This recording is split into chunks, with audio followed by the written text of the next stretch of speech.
Bem-vindo aqui! Hoje seguimos com os nossos vídeos sobre análise de papéis, analisando as ações listadas na Bolsa de Valores do Brasil, a B3, Brasil Bolsa Balcão. Mas antes de irmos adiante, eu peço para você que é novo no canal, que considere a sua inscrição. Ao final do vídeo, deixe seu like, deixe seu dislike, faça o seu comentário e aperte o sininho para receber novos vídeos tão logo eu os tenha postado no canal. No vídeo de hoje nós vamos falar sobre o BBD e as novidades que foram apresentadas pelo Banco do Brasil no dia em que ele se apresenta para a comunidade geral. Este vídeo traz um resumo do que aconteceu no BBD, para que você possa ficar com o resumo e não precisar ir até o final, que esse é um vídeo muito longo do que se passou no evento. Embora eu recomende para você que pegue desse resumo e parta para aqueles tópicos que sejam do seu interesse, principalmente para você que é investidor do Banco do Brasil. Mas indo diretamente para o resumo do que foi apresentado no BBD, então o banco se apresenta como entre as 3 instituições mais sustentáveis do mundo, e em particular como o banco mais sustentável do mundo, onde sustentabilidade aqui diz respeito à sigla ISD ou ASG, que é de ambiente, social e governança. O banco possui o aplicativo para celular melhor avaliado no mercado, inclusive quando comparado aos demais bancos do setor privado, inclusive comparado com fintechs. É o app melhor avaliado no mercado. No dia do BBD foi apresentado uma série de avanços tecnológicos e toda uma dedicação do banco para as questões tecnológicas. Um dos pontos que mais me chamou a atenção foi justamente o desenvolvimento de tecnologia para adequar os produtos do banco aos seus clientes, ou seja, fazer essa sintonia fina, de modo a cativar os seus cerca de 100 milhões de clientes. Além do emprego da tecnologia para conquistar e manter principalmente seus clientes, o banco ainda faz uso dessas mesmas tecnologias através de técnicas bem apuradas e avançadas, principalmente de inteligência artificial e o que eles chamam de learning machine, que são essas máquinas de aprendizado com os dados que tem ali, para fazer a minoração dos riscos, principalmente na concessão de créditos, e ter a garantia do pagamento dos créditos concedidos. O banco abriu um capítulo todo particular para a questão do agronegócio, justamente porque o Plano Safra deste ano de 2021 foi o maior plano safra de toda a história do banco. Então, quer dizer, tem toda uma concessão de créditos e as suas rentabilidades em função disso. Como o agronegócio é muito forte e o banco se posiciona como muito forte na questão do agronegócio, ele está direcionando toda uma carteira de produtos e uma dedicação, principalmente na parte de atendimento, escritórios de atendimento, para que o agro seja melhor beneficiado com esses recursos.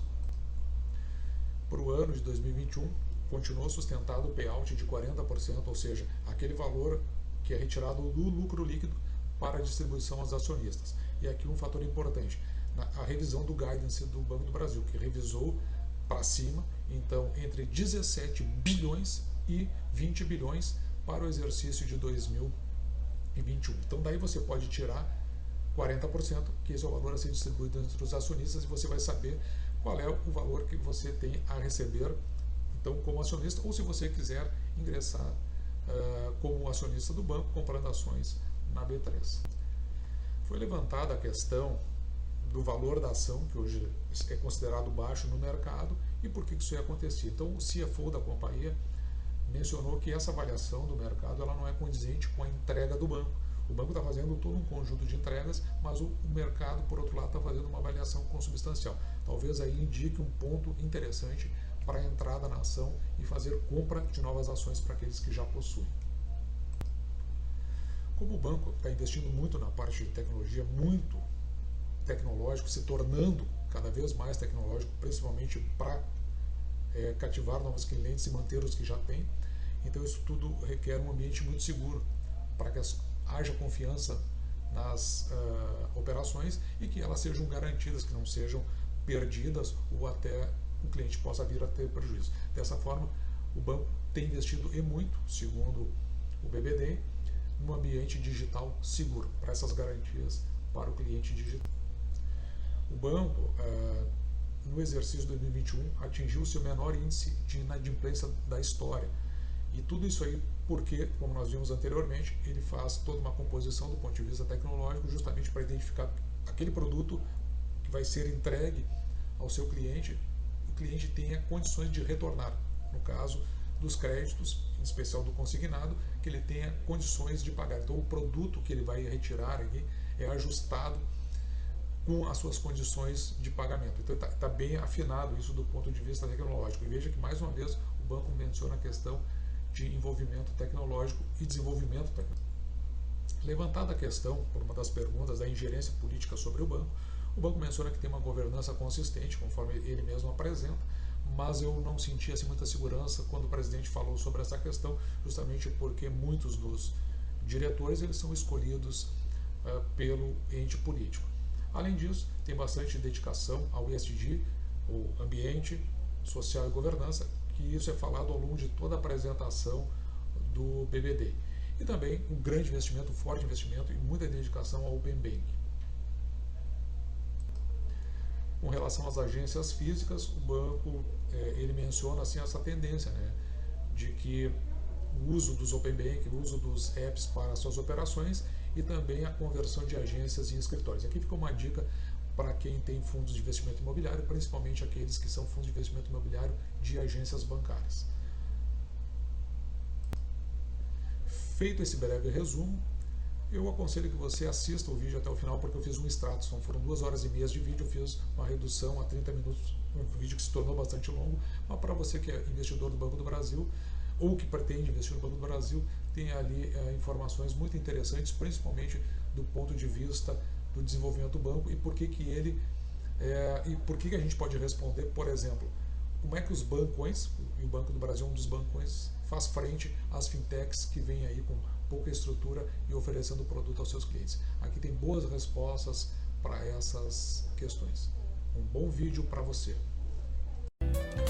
E hoje, fazendo uma análise do BBD e aquilo que resultou de mais importante para que você, que é investidor no banco, possa tirar as suas conclusões.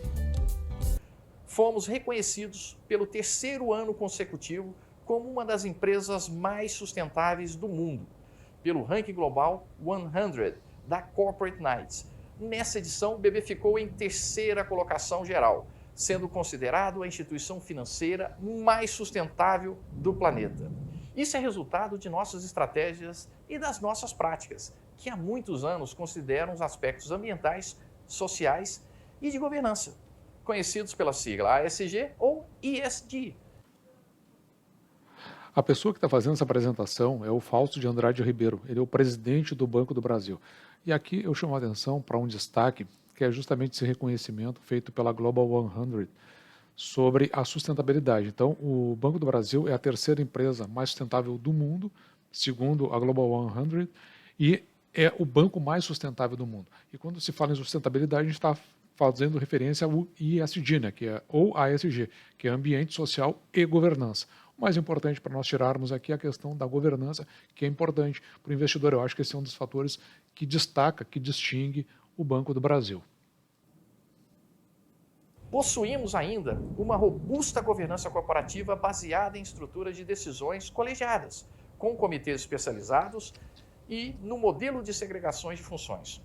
Destaco ainda que o BB é a única instituição financeira listada no novo mercado da B3, o que requer os mais elevados níveis de governança e implica maior proteção aos direitos dos acionistas minoritários. Então, é única instituição financeira no novo mercado na B3, Brasil Bolsa Balcão.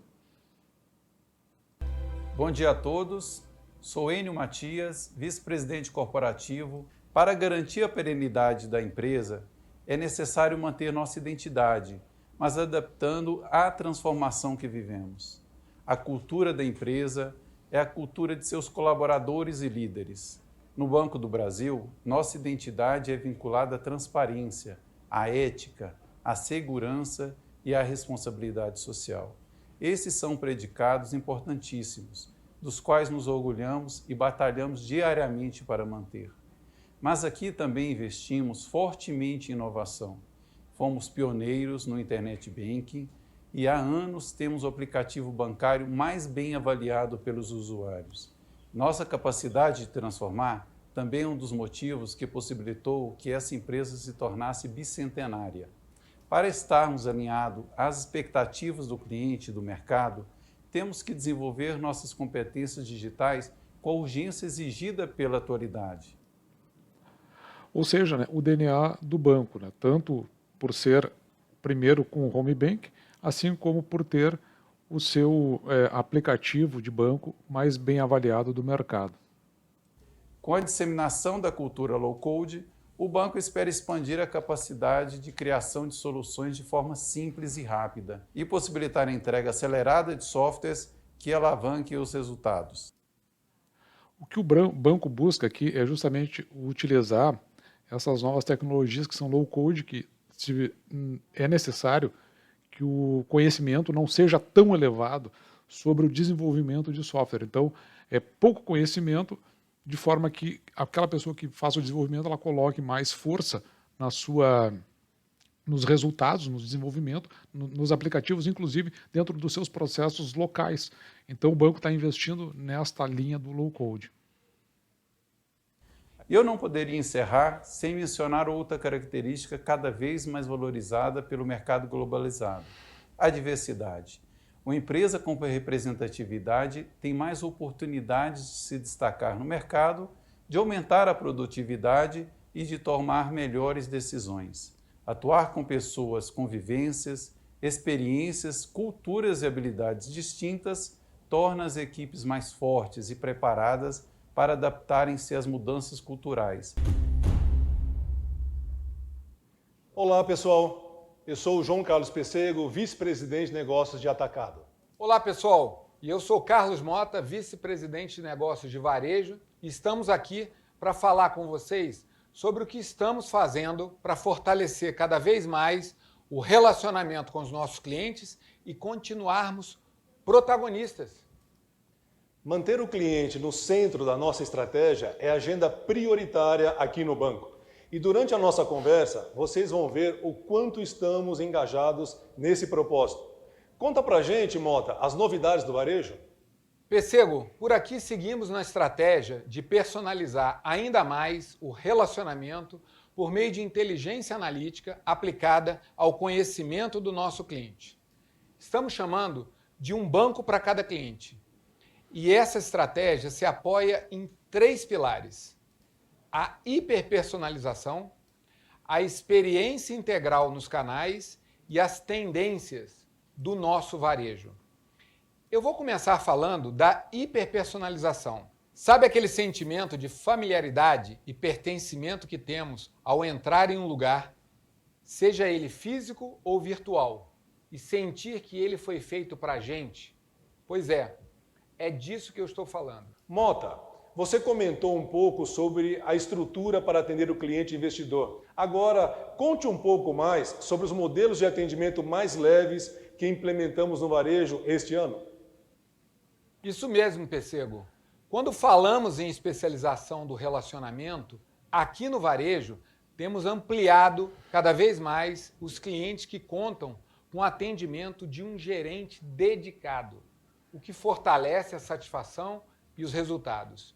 Estamos fazendo isso com a otimização de recursos humanos e tecnológicos, o que gera ganhos de escala e maior eficiência. No primeiro semestre, mais de 1.400.000 clientes foram contemplados com esse movimento, alcançando 100% do nosso público do alto varejo.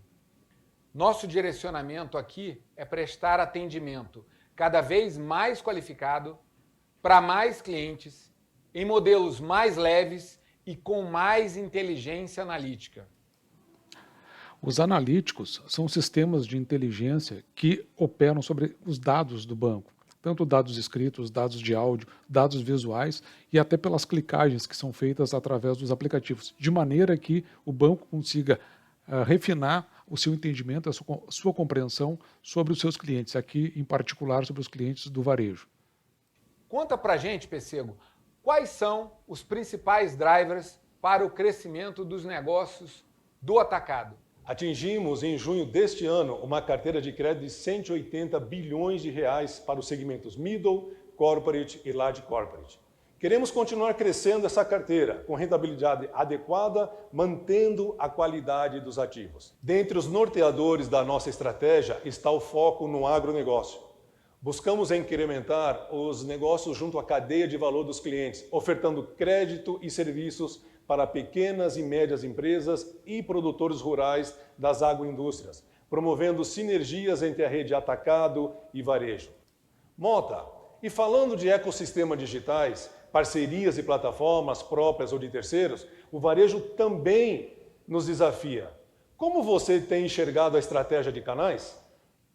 Pêssego, para entregar valor na experiência do nosso cliente varejo, outro pilar importante é o da experiência integral nos canais.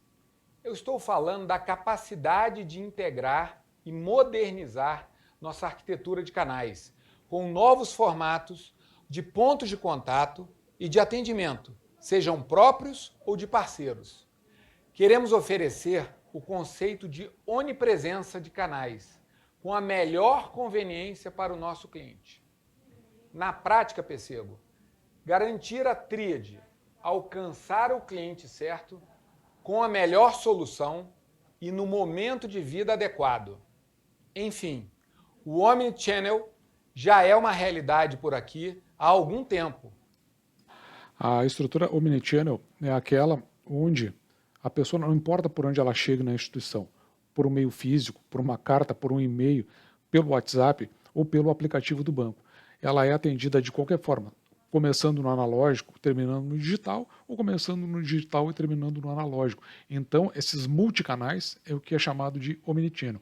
É uma, como ele diz, onipresença para atendimento do cliente em qualquer circunstância, seja através da agência, seja através do seu aplicativo, ou seja através de uma outra forma que o próprio banco venha a disponibilizar. Estamos presentes em mais de 95% dos municípios brasileiros. Temos o Omnichannel na cadeia. Queremos contribuir para o sucesso de cada micro e pequena empresa que atendemos.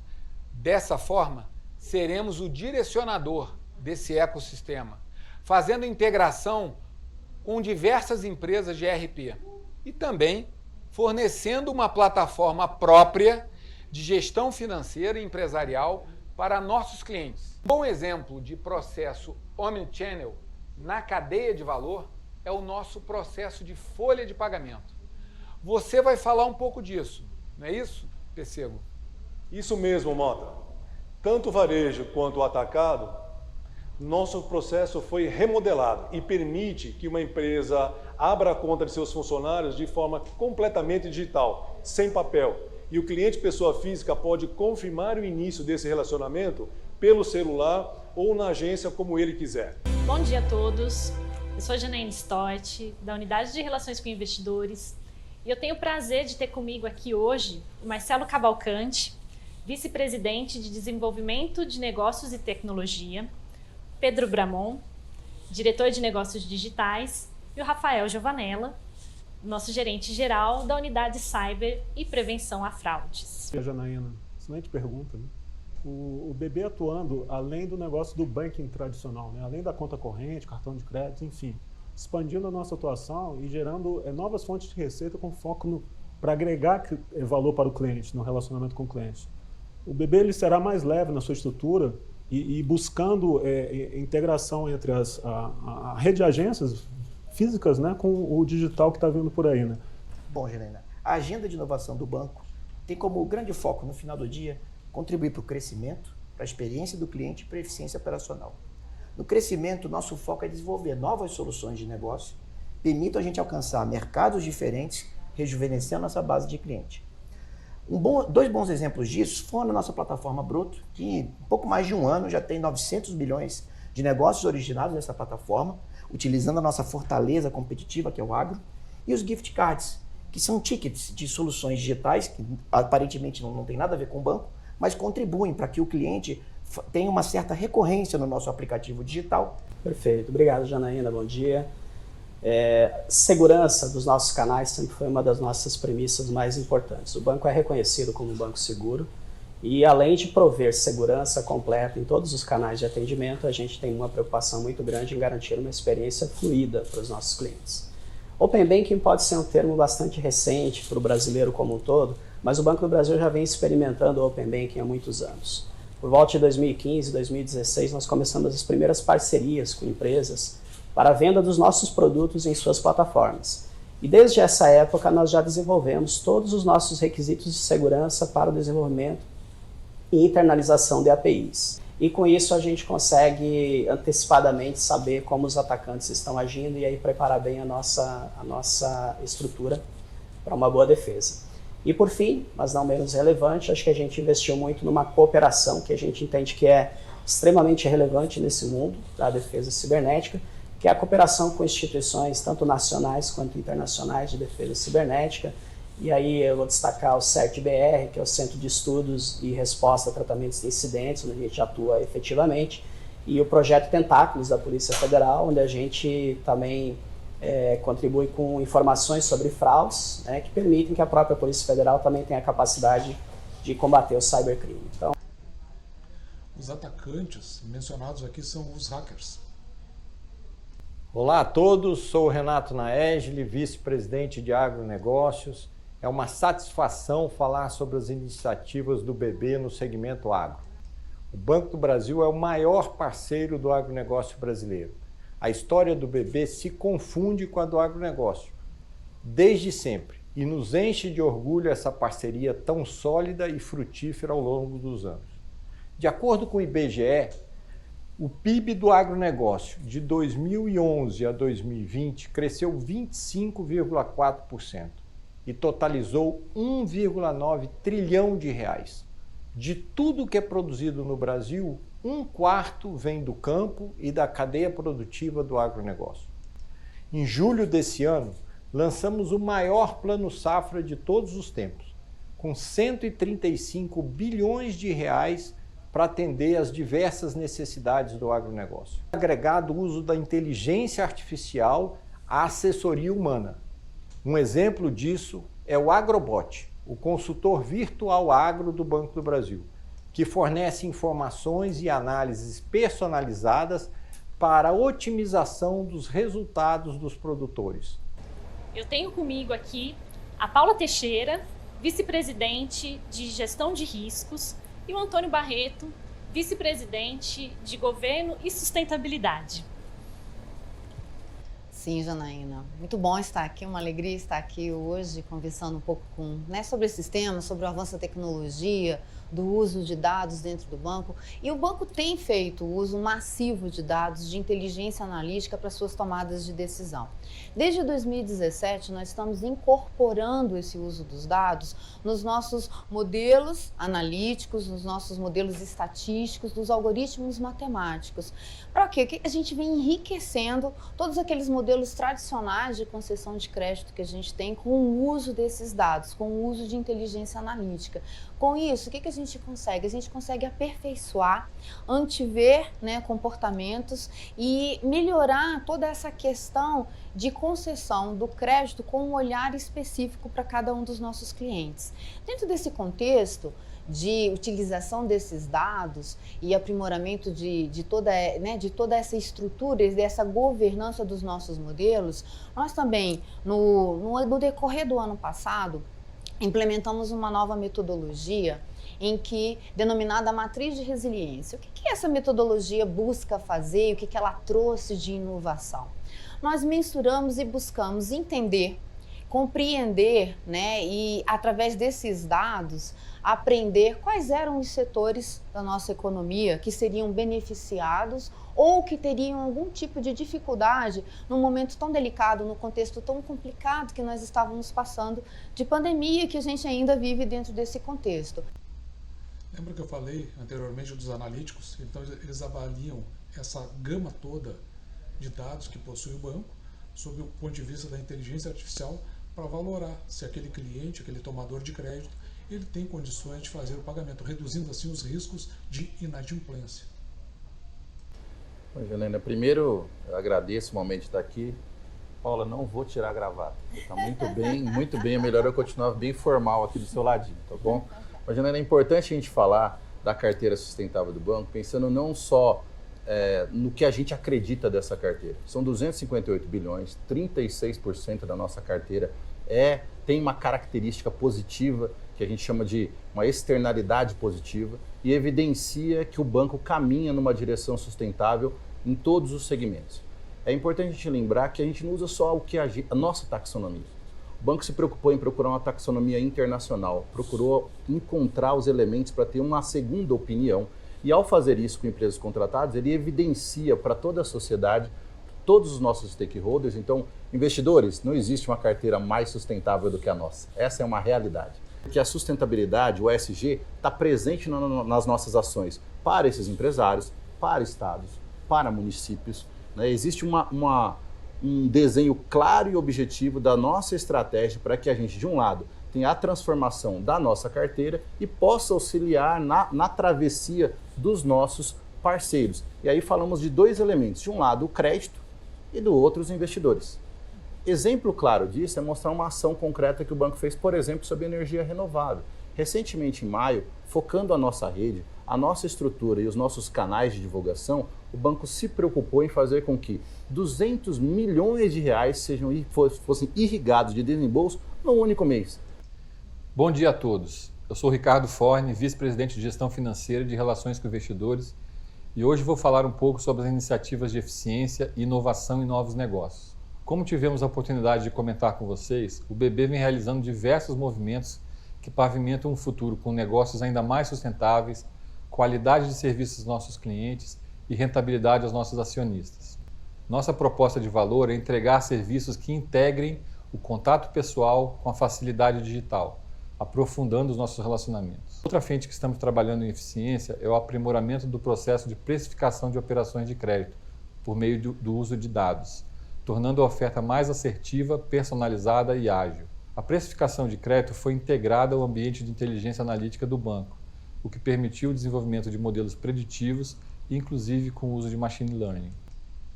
As machine learning são esses aprendizados através de máquinas, de computadores, de algoritmos, para entender e compreender melhor como é o comportamento do cliente, de maneira que possa se oferecer o crédito para ele ajustado à condição dele, inclusive e principalmente na questão do pagamento do crédito.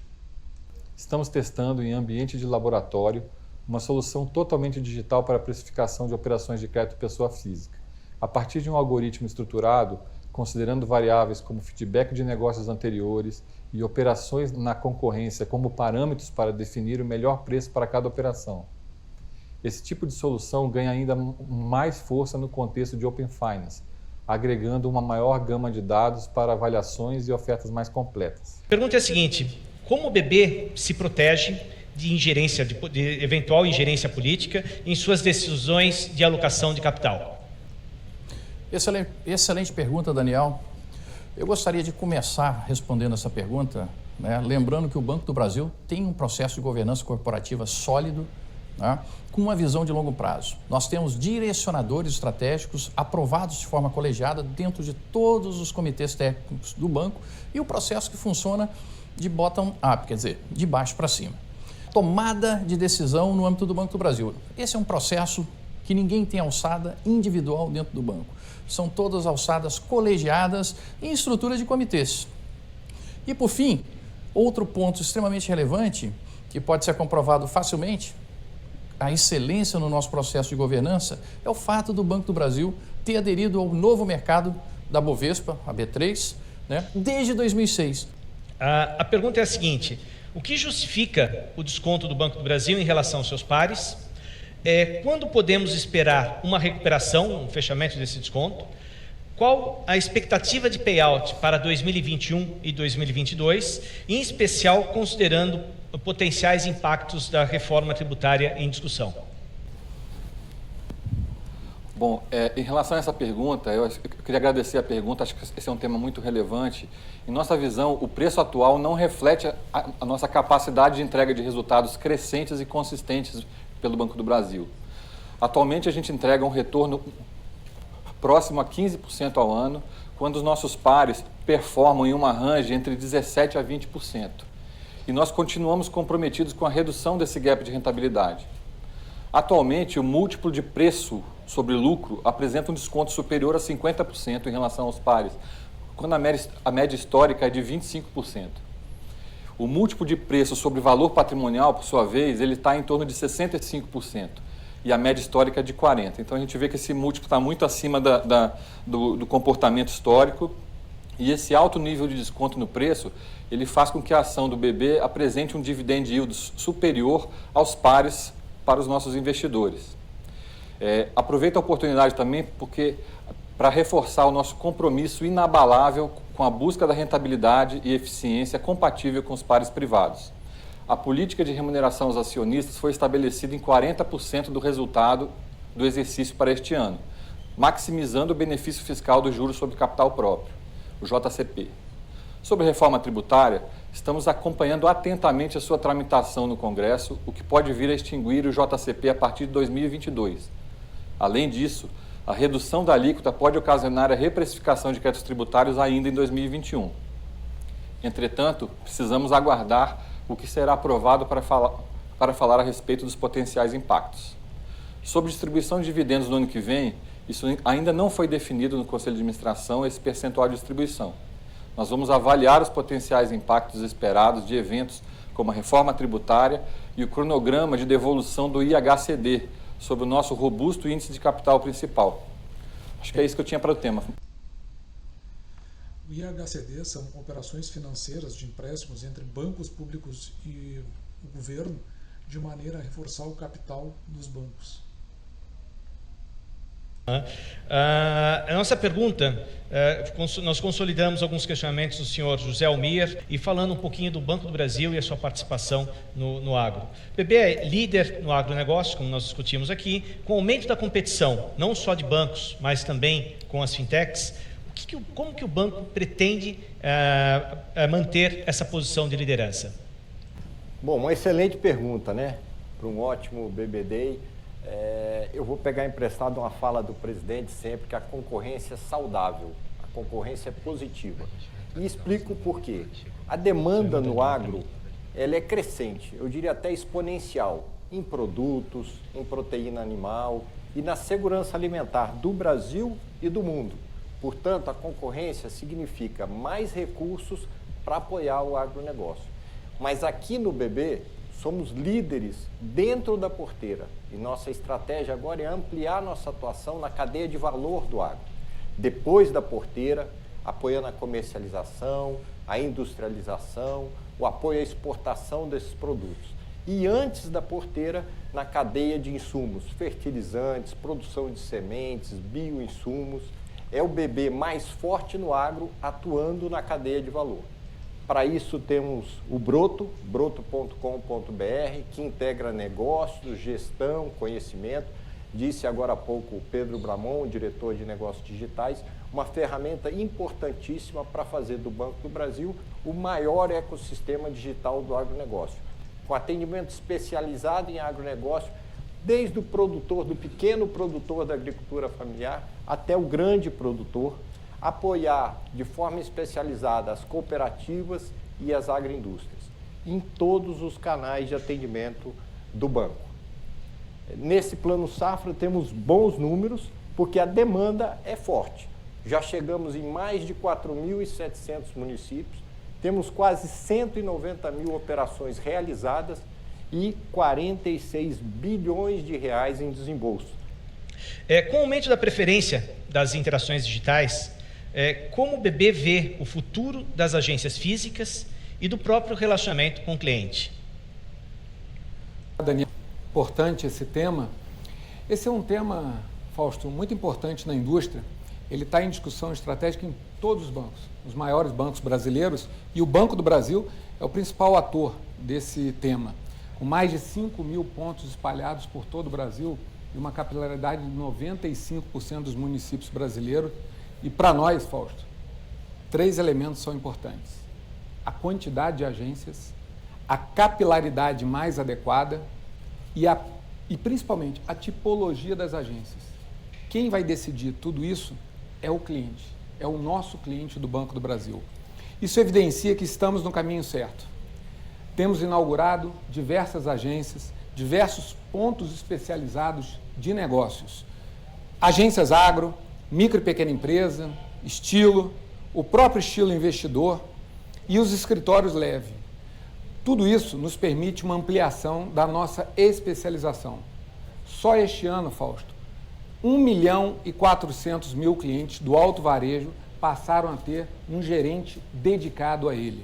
Infelizmente, essa daqui vai ser a nossa última pergunta por uma limitação de tempo, mas não menos interessante do que todas as outras que nós vimos. Essa pergunta ela fala sobre o resultado do banco em perspectiva, ela consolida as perguntas do senhor Pedro Leduc, do Edu, Felipe Ruiz, Danilo Diara, Augusto Parisi, Lucas Ribeiro, Juarez, dentre outros. Tá?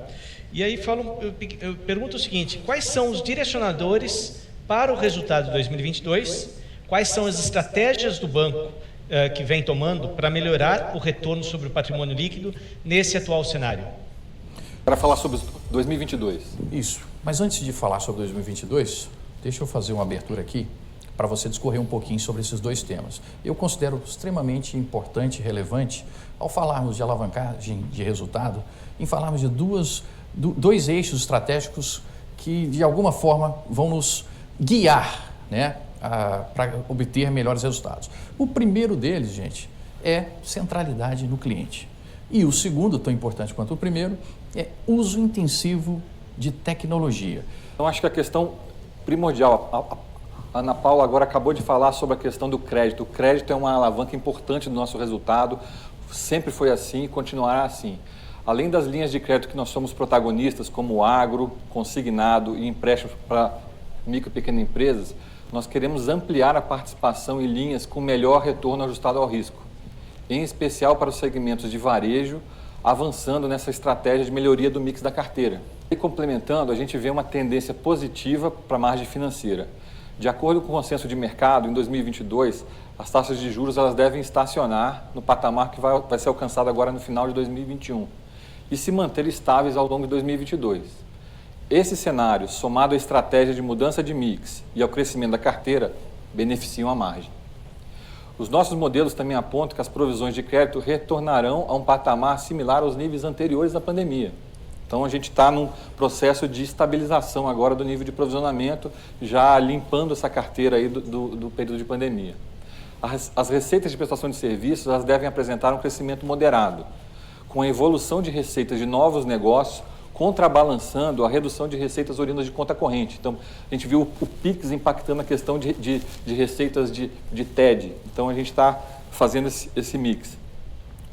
Outro ponto importante foi colocado aqui pelo vice-presidente de varejo é o foco no relacionamento gerenciado, com a personalização do atendimento, o que traz maior assertividade na oferta de produtos e serviços. Esse foi o nosso vídeo de hoje. Espero que você tenha gostado. Deixe seu like, seu dislike e faça seu comentário. Se você é novo no canal, considere a sua inscrição. Aperte o sininho para receber novos vídeos, tão logo eu os tenha postado no canal. Um grande abraço!